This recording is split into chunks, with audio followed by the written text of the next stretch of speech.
Here's a simple and uplifting coming-of-age story about Fred, a Nigerian boy. Fred Okonkwo was 14 when he first saw the world beyond Umuaga, his small village nestled in the heart of southeastern Nigeria. The village was a place where the sun seemed to rise with laughter and set with the scent of jollof rice wafting through the air. Life was simple, and Fred liked it that way most of the time. But Fred had dreams. Big ones. He wanted to become an engineer and build roads that would connect his village to the big city, Lagos, which he had only heard about from his uncle Tom, who visited during Christmas wearing fancy clothes and shiny shoes.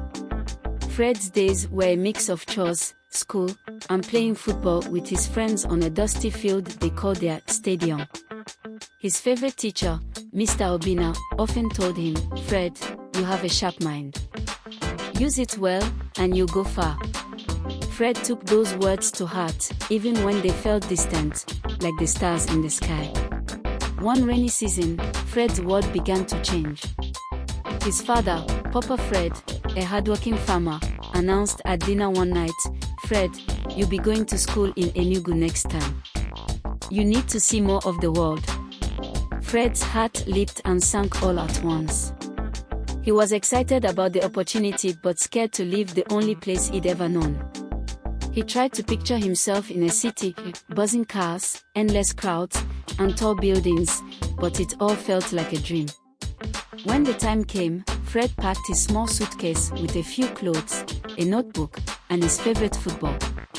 As the bus rumbled out of the village, he waved to his family, holding back tears. His little sister, Ada, ran alongside the bus until she couldn't keep up. "Don't forget us," she shouted, and Fred laughed through his tears. "I never will." Enugu was everything Fred had imagined and more. The streets were alive with the hum of engines, the calls of hawkers selling suya and roasted plantain, and the blare of car horns. His new school was big, with classrooms filled with students from all over. At first, Fred felt lost. His English wasn't as polished as some of the others, and his village accent made some kids snicker. But Fred had resilience, something his mother always told him was their family's strength. Slowly, he made friends. There was Kemi, who loved to draw, Tolu, who always had a book in his hand, and Musa, who could juggle a football like a pro.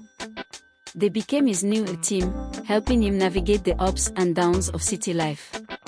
Fred worked hard in school, especially in math and science.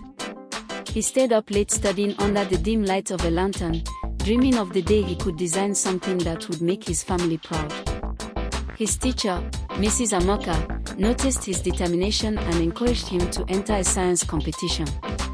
"You have what it takes, Fred," she said. "Don't doubt yourself."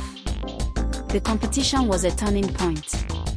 Fred and his team built a small solar-powered device that could charge phones, something inspired by the frequent power outages back home. When they presented it, Fred spoke with a confidence he didn't know he had, sharing how it could help people in rural areas like his village. They won first place.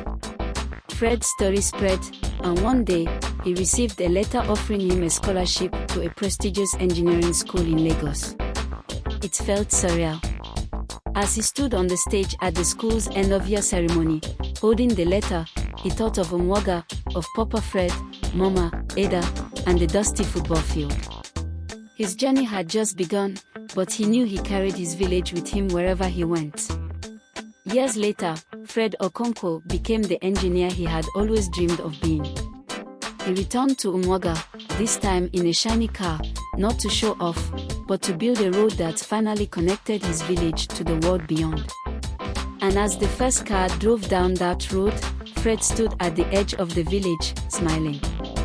He knew the road wasn't just for him, it was for all the Freds who would come after him, dreaming big under the same Nigerian sun. What do you think? Smiling face with smiling eyes. If you enjoyed our video, please like, subscribe, and share. You can also click the notification button to get information about our channel. Thank you for watching.